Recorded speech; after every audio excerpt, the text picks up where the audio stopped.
yung sigurito mo? O, ano ka na Tagal kong sinusunod ang ewan ko sa'yo. mundo para hanapin ka.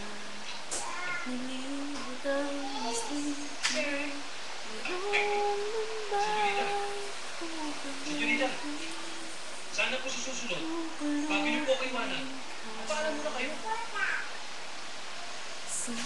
Uy, Sableta, ako ka na kumamon. Dapat alam mo kung trabaho ang pinasok mo. Tungkulin mong bantay ako, hindi yung matutulog ka sa oras ng trabaho mo. Kaya nga, Papa, ayoko ng bodyguard dahil sa tangang katulad ito. Asahan mo Sinabi niyo, sa kotse lang ako. Diba, madaling araw na. Nakatulog ako. Ginising niyo ako. Ako pa naman ang mukha mo. Pwede ba? Problema mo yun. Asahan mo mula ngayon. Ay, naku eh. Alam mo dapat, listo ka. Marami na naging driver yan. Hindi ko matagal sa akin.